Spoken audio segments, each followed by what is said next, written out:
Muchas gracias. Muy bien, vamos a una gráfica interesante. Gustavo Petro ha nombrado, acá hay una carta, yo la tenía a la mano también, donde es una carta, a ver, dice: afirmo y reitero que nadie puede estar por encima de la ley y que la justicia debe aplicarse de manera imparcial. Ustedes saben lo que está ocurriendo con Petro. El hijo del presidente colombiano ha dicho que ingresó dinero del narcotráfico a la campaña, dinero que este muchacho habría utilizado para comprar una serie de cosas, gastar, y que por lo tanto esto podría llevarlo a prisión. Y bueno, ha declarado esto. Pero vayamos nuevamente al documento, si me permiten, por favor, para terminar de leerlo, ¿no? Y dice: serán los jueces en sus diferentes competencias quienes definan jurídicamente lo que corresponda. Para tal efecto, le he otorgado poder al conjuez de la Sala de Casación Penal de la Corte Suprema de Justicia, Mauricio Pava Lugo, para que me represente.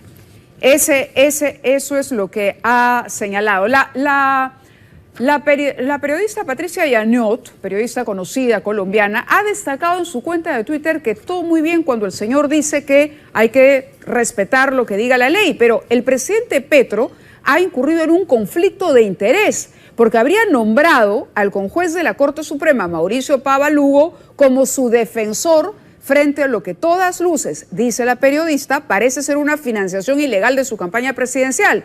De perder su investidura como jefe de Estado previo juicio político en el Congreso, el caso llegaría a la Suprema, donde el defensor, ese que ustedes han escuchado, él ha designado, haría las veces de abogado litigante frente a una corte en la que es conjuez y parte. ¿De qué estamos hablando? Farid Cajat está esta noche con nosotros, internacionalista. Farid, muchas gracias, como siempre, por tu presencia en el programa. Sabemos que es viernes por la noche, pero gracias por darnos estos minutos. Estaba en el N, así que... Y viniste rapidito. Sí. Enhorabuena. ¿Qué va a pasar con Petro? Es temprano para saberlo, porque habría que ver cómo evoluciona el juicio de su hijo. El hijo se ha cogido algo muy similar a lo que aquí, si el Congreso no lo modifica, todavía denominamos colaboración eficaz. Y entonces eso no solo implica brindar testimonio, o sea, es admitir responsabilidades penales, pero a su vez brindar testimonio contra personas que tienen, digamos, un papel más claro. Pero no basta con el testimonio, hay que brindar pruebas. Esa es la parte que todavía está por determinarse.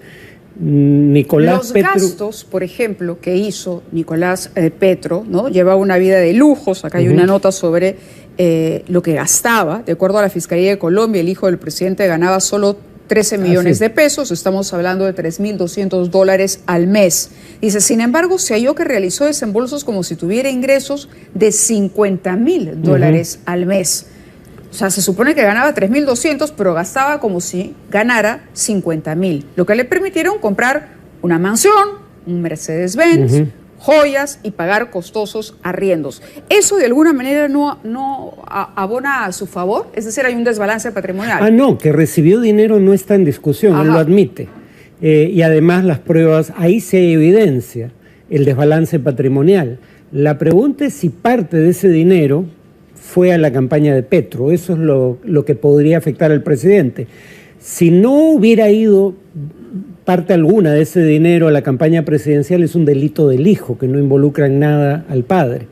Pero que recibió dinero de, digamos, todo parece indicar, si no narcotraficantes en actividad, personas que fueron en su momento condenadas por narcotráfico. ¿Quién le daría dinero al hijo de Petro si no fuera el hijo de Petro? Ya, nuevamente, el punto es, utilizó el nombre, porque también hay la acusación de que ofrecieron cosas a cambio del dinero que recibían, pero no queda claro que realmente hayan concedido lo que se ofrecía. O sea, lo que está un poco implicando Petro es que su hijo fue utilizado, pero su hijo utilizó el nombre en beneficio propio y ahora está siendo utilizado por la justicia, porque también hay que decir que no es un alegato sin fundamento de Petro el afirmar que el fiscal general de Colombia es un rival político de Petro. Lo ha criticado a Petro desde antes incluso de que ganara la presidencia.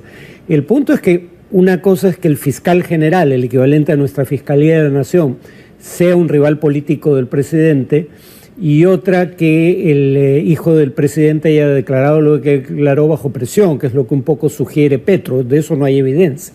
De acuerdo. Claro, la figura nos recuerda mucho a los casos que ha investigado aquí el equipo especial Lavallato, ¿no? Ingresos a la campaña, ¿no? Se utiliza parte del dinero, pero hay una parte de esos ingresos que se supone deben ser destinados a la campaña que se utilizan en gastos personales de los candidatos. Exacto. O sus familiares, ¿no? Ahí hay un símil, digamos, en esta situación.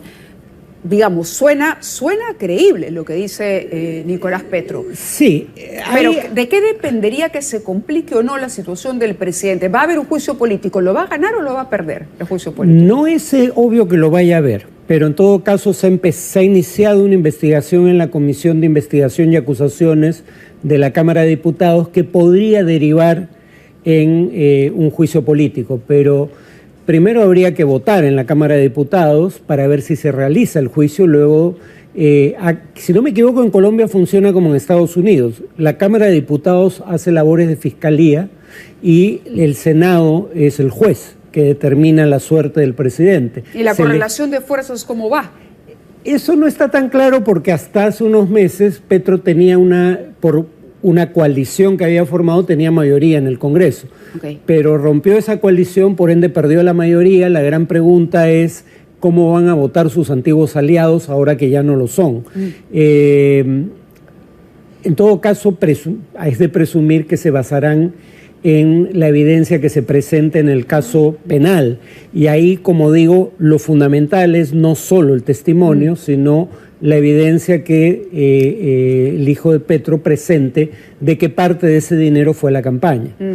Incluso si parte del dinero hubiera ido a la campaña, muy probablemente Petro haga el mismo alegato que, porque esto ya pasó en Colombia, hizo en los 90 el entonces presidente Samper, de que él no tenía conocimiento de qué dinero de origen ilícito había ingresado a la campaña. Sí. Más del 64% de los colombianos desaprueba a Petro. Ha tenido un desgaste, esto creo que no ha terminado o todavía no cumple un año en el gobierno, está a punto de hacerlo, a punto de hacerlo, pero más del 64% de los colombianos no lo aprueba. La oposición está convocando marchas para pedir su destitución. Un poco mirándonos en el espejo, ¿no? O viendo los casos de presidentes de izquierda que supuestamente salen para marcar un cambio, pero que terminan envueltos en estos casos. En el caso de Petro, digamos, tú dices hay que actuar con cautela, porque hay que ver todavía si que lo que dice el chico se ajusta a la verdad o no. Pero igual, ¿qué reflexión te merecería todo lo que está pasando con estos gobiernos de izquierda que prometen una cosa, prometen hacer un cambio frente al statu quo, sobre todo lo que fue la era Lavallato, por ejemplo, y al dominio de Odebrecht, y que hoy por hoy terminan también envueltos en estos problemas al poco tiempo de haber tomado el poder? A ver, en general en la región hay un descontento marcado con los oficialismos de derecha o de izquierda. Correcto. Así como Colombia, Bolivia ahora están en la picota, Argentina también lo están los gobiernos conservadores, gobiernos de izquierda en el primer caso, también lo están los gobiernos conservadores de Ecuador e incluso Uruguay, un país que no solía ser considerado un caso crítico en la región, aunque lo de Uruguay igual no está a niveles como los de los otros casos que he mencionado. En las últimas 16 elecciones presidenciales, salvo en Paraguay, donde hay un partido hegemónico, el Partido Colorado, en las otras 15 perdió el oficialismo, sea de derecha o de izquierda. El tema con la izquierda es obvio, y es que en el caso de Colombia, como la izquierda nunca había gobernado, la izquierda era el partido que desde la oposición siempre podía denunciar estentóreamente los casos de corrupción que se presentaban en el gobierno. Acá la paradoja es que cuando Petro era opositor, criticaba el presunto abuso de poder y delitos que habrían cometido en su momento los hijos de Uribe, presidente en ese momento de Colombia. A eso me refiero, son figuras que de pronto surgen, ¿no? Tanto Petro como Castillo, ¿no? Y que llegan después de años de una lucha que asumen como la del pueblo, digamos, en contra de las grandes élites, pero que a la hora que llegan al poder empiezan a aparecer estos cuestionamientos que nos hablan que no son sino también parte de ese statu quo al que criticaron. El punto clave es que haya división de poderes y que por ende haya contrapesos al poder del presidente. El problema en casos como el de Venezuela es que eso ya es una dictadura donde el gobernante controla los demás poderes del Estado. En Colombia el poder judicial es independiente, es genuinamente independiente, la Corte Suprema, quiero decir, fundamentalmente. Y si acaso, como dije, el fiscal general es opositor, entonces Petro no va a tener un trato benévolo, complaciente, complaciente de parte de la Administración de Justicia. Sí. Bien, pero se ha desgastado su popularidad. ¿Puede agravar mucho más el descontento social? Sí, porque la cosa no venía bien, digamos. La economía no va del todo mal, aunque los esfuerzos por reducir la inflación, como elevar tasas de interés, pueden terminar afectando también las tasas de crecimiento económico, digamos, a la baja. Además, el Congreso había rechazado 3 de sus proyectos emblemáticos de reformas en materia de pensiones, salud, y la tercera era educación, no era educación, pero en fin.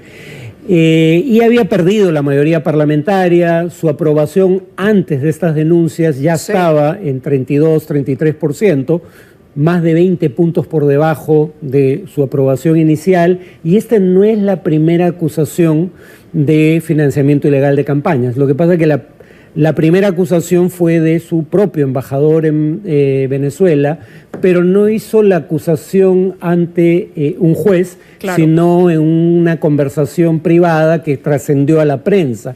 Aquí sí es una declaración formal en un proceso judicial, es mucho más grave. De acuerdo. Francia Elena Márquez Mina, ya hay algunos que se fijan mucho más en ella. El rol de los vicepresidentes se ha convertido de un tiempo a esta parte en un rol importante. Es decir, los reflectores antes solo se concentraban en quien iba como candidato a la presidencia, pero hoy por hoy, no decimos que vaya a ocurrir lo mismo en Colombia, pero podría, tampoco es una posibilidad negada, que el presidente Petro deba abandonar el gobierno. Por lo tanto, a quien estamos viendo en pantalla, la vicepresidenta de la República, asumiría la presidencia en Colombia. Sí, pero ahora habría que decir, a diferencia del caso peruano, en donde Dina Boluarte y el propio Castillo no eran militantes de Perú Libre hasta poco antes de ser candidatos, y donde Dina Boluarte no tenía tampoco una trayectoria política, aquí sí hay una trayectoria de larga data con base en la cual juzgarla, por lo cual yo diría que lo que vamos a tener en Colombia, en la eventualidad de que el juicio político procede y se destituya a Petro, no va a ser una Dina Boluarte. No, va a ser una persona una presidenta de izquierda. Ahora, Petro no está acusado ni ha sido acusado jamás de enriquecimiento ilícito o cosa parecida. Tampoco está claro de lo que declara el hijo, que él supiera en la eventualidad de que el dinero hubiera entrado a la campaña, que él supiera ese hecho, ¿no? Pero en todo caso, si eso se comprueba y él es destituido, seguiría habiendo una presidenta de izquierda en Colombia. No vamos a tener el fenómeno Boluarte reproducido en otro país. Muy bien. Farid, muchísimas gracias por estar con nosotros esta noche. Gracias.